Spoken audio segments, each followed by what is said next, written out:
ಹೊಸ ಸಾಂಗು ಪ್ರೇಮ್ ಅವ್ರದ್ದು K D ಫಿಲಮ್ದು ಸರ್ಸೆ ಸರ್ಸೆ ಎಲ್ಲರೂ ಹೇಳಿದ್ದಾರೆ. ಅದರಲ್ಲಿ ಏನು ಹೊಸ್ದಾಗಿ ಹೇಳೋವಂಥದ್ದೇನೂ ಇಲ್ಲ.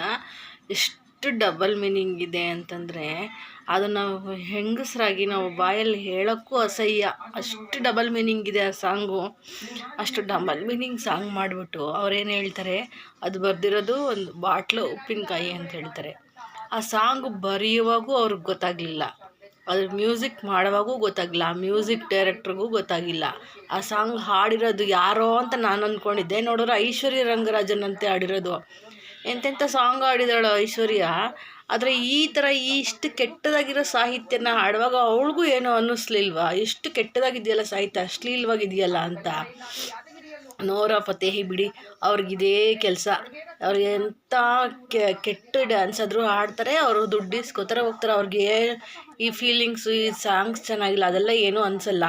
ಪ್ರೇಮ್ ಅವ್ರದ್ದು ಬಗ್ಗೆ ಮಾತ್ರ ನಾವು ಮಾತಾಡೋಣ ಇವಾಗ. ಪ್ರೇಮ್ ಅವ್ರದ್ದು ಜೋಗಿ ಫಿಲಮ್ ಸಾಂಗು ಎಷ್ಟು ಚೆನ್ನಾಗಿದೆ. ಬೇಡುವೆನು ವರವನ್ನು, ಎಷ್ಟೇ ತಾಯಿ ಸಾಂಗುಗಳು ಬಂದಿದೆ ಕನ್ನಡದಲ್ಲಿ, ಅದರಲ್ಲಿ ಒಂದು 10 ಸಾಂಗು ತಾಯಿ ಸಾಂಗಲ್ಲಿ ಯಾವುದು ಮರೆಯೋಕ್ಕಾಗಲ್ಲ. ಅಂದರೆ ಆ ಲಿಸ್ಟಲ್ಲಿ ಪ್ರೇಮ್ ಅವ್ರದ್ದು ಬೇಡುವೆನು ವರವನ್ನು ಸಾಂಗು ಒಂದು ನಿಲ್ಲುತ್ತೆ. ಫಸ್ಟು ತಾಯಿ ಸಾಂಗು ಅಂದರೆ ಹಳಬ್ರಿಗೆಲ್ಲ ಬೇರೆ ಬೇರೆ ಬರುತ್ತೆ, ರಾಜ್ಕುಮಾರ್ ಅವ್ರದ್ದು ಸಾಂಗ್ಸ್ ಎಲ್ಲ. ಬಟ್ ಇವಾಗಿನವ್ರಿಗೆ ಫಸ್ಟು ತಾಯಿ ಸಾಂಗ್ ಅಂದರೆ ಬರೋದು ಪ್ರೇಮ್ ಅವ್ರ ಸಾಂಗು. ಅಂಥ ಸಾಂಗ್ ಬರೆದಿರುವಾಗ ಇದರಲ್ಲಿ ಎಷ್ಟು ಕೆಟ್ಟದಾಗಿ ಬರೆದಿದ್ದಾರೆ ಸಾಹಿತ್ಯ ಅಂತಂದರೆ ಅಸಹ್ಯ ಆಗುತ್ತೆ ನಮಗೆ.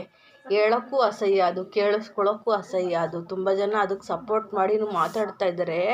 ಸಿಂಗಲ್ ಮೀನಿಂಗು ಡಬಲ್ ಮೀನಿಂಗ್ ಅಲ್ಲ ಅಂತ ಹೇಳ್ತಾ ಇದ್ದಾರೆ. ಅವ್ರು ಏನೇ ಸಿಂಗಲ್ ಮೀನಿಂಗು ಅಂತ ಹೇಳ್ಬೋದು, ಅವ್ರು ಅದ್ರ ಪರ ವಹಿಸ್ಕೊಂಡು ಮಾತಾಡ್ತಾ ಇದ್ದಾರೆ. ಬಟ್ ಅದು ಡಬಲ್ ಮೀನಿಂಗು ಅನ್ನೋದು ಒಂದು ಚಿಕ್ಕ ಮಕ್ಳಿಗೆ ಸಹಿತ ಗೊತ್ತಾಗ್ತಾ ಇದೆ ಅದೆಷ್ಟು ಡಬಲ್ ಮೀನಿಂಗ್ ಆಗಿದೆ ಅಂತ ಹೇಳೋದು. ಹೋಗ್ಲಿ, ಆ ರಕ್ಷಿತಾ ಅವ್ರಿಗಾದ್ರೂ ಗೊತ್ತಾಗ್ಲಿಲ್ವಾ ಇದು ಡಬಲ್ ಮೀನಿಂಗು ಅನ್ನೋದು. ಎಷ್ಟು ಕೆಟ್ಟದಾಗಿದೆ. ಕನ್ನಡದಲ್ಲಿ ಎಷ್ಟು ಜನ ಸಾಹಿತ್ಯ ಬರೆಯೋರು ಇದ್ದಾರೆ. ಚಿ ಉದಯಶಂಕರು ಅವರೆಲ್ಲ ಎಂತೆಂಥ ಸಾಂಗ್ ಇವತ್ತು ಕನ್ನಡದಲ್ಲಿ. ರಾಜ್ಕುಮಾರ್ ಅವ್ರ ಸಾಂಗು, ವಿಷ್ಣುವರ್ಧನ್ ಅವ್ರ ಸಾಂಗು, ಅಂಬರೀಷ್ ಅವ್ರ ಸಾಂಗು, ಎಷ್ಟು ಹಳೆ ಸಾಂಗುಗಳು ಎಷ್ಟು ನೆನಪಾಗುತ್ತೆ. ಇವಾಗ ಒಂದು ಅಂತ್ಯಾಕ್ಷರಿ ಹಾಡುವಾಗೆ ತಗೊಳ್ಳಿ, ಸಾಂಗ್ ಹಾಡಿ ಅಂತಂದರೆ ನಾವು ಹುಟ್ಟಕ್ಕೆ ಮುಂಚಿನ ಹಾಡೆಲ್ಲ ನೆನಪಾಗುತ್ತೆ. ನಾವು ನೋಡೇ ಇರೋಲ್ಲ ಆ ಸಾಂಗ್ ನೆನಪಾಗುತ್ತೆ. ಇವಾಗಿನ ಸಾಂಗ್ ಯಾವುದೂ ನೆನಪಾಗಲ್ಲ. ಆ ಥರ ಸಿಚುಯೇಷನ್ ಇವಾಗಿರುವಾಗ ರವಿಚಂದ್ರನ್ ಅವರು ಕೂಡ ಅವ್ರ ಫಿಲಮ್ಗೆ ಅವರೇ ಸಾಂಗ್ಸ್ ಬರೆದಿದ್ದಾರೆ. ಕನ್ನಡದಲ್ಲಿ ಯಾರು ರೊಮ್ಯಾಂಟಿಕ್ ಹೀರೋ ಅಂತಂದರೆ ಫಸ್ಟ್ ಬರೋದೇ ರವಿಚಂದ್ರನ್ ಅವ್ರ ಹೆಸರು.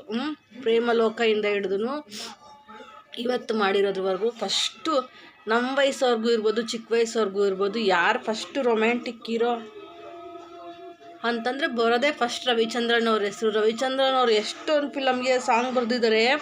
ಆದರೆ ಈ ಥರ ಅವರೆಷ್ಟು ರೊಮ್ಯಾಂಟಿಕ್ ಹೀರೋ, ರೊಮ್ಯಾಂಟಿಕ್ ಸಾಂಗ್ಸ್ಗಳು ಬರೀತಾರೆ. ಬಟ್ ಅವ್ರು ಕೂಡ ಇಷ್ಟು ಕೆಟ್ಟದಾಗಿ ಸಾಂಗ್ ಯಾವ ಫಿಲಮಲ್ಲೂ ಬರೆದಿಲ್ಲ. ಚಲಿತ ಚಲಿತ ಪಾಯಸ ಚಲಿತ ಅಂತ ಒಂದು ಬರೆದಿದ್ರು, ನಮ್ಗೆ ಅದೇ ಕೆಟ್ಟದು ಅಂತ ಅಂದ್ಕೊಂಡಿದ್ವಿ. ಬಟ್ ಈ ಲೆವೆಲ್ಗೆ ಯಾರೂ ಬರೆದಿರಲಿಲ್ಲ. ಇದನ್ನು ಈ ಥರನೇ ಬಿಟ್ಟರೆ ನೆಕ್ಸ್ಟ್ ಏನಾಗುತ್ತೆ ಅಂತಂದರೆ, ಈಗ ಡಬಲ್ ಮೀನಿಂಗಾಗಿ ಹೇಳಿದ್ದಾರೆ, ನೆಕ್ಸ್ಟ್ ಸಿಂಗಲ್ ಮೀನಿಂಗಾಗಿ ಡೈರೆಕ್ಟಾಗೇ ಹೇಳ್ತಾರೆ. ಇವ್ರು ಹೇಳಿಲ್ಲ ಅಂದರೆ ಇವ್ರನ್ನೇ ಇನ್ಸ್ಪಿರೇಷನ್ನಾಗಿ ಇನ್ನೊಬ್ರು ತೊಗೊಂಡು ಅವ್ರು ಡೈರೆಕ್ಟಾಗೇ ಹೇಳ್ತಾರೆ, ಓಪನ್ ಆಗೇ ಎಲ್ಲ ಹೇಳ್ತಾರೆ. ಆ ಥರ ಆಗೋಗುತ್ತೆ ಸಿಚುಯೇಷನ್ ಅನಿಸುತ್ತೆ. ತುಂಬ ಕೆಟ್ಟದಾಗಿದೆ.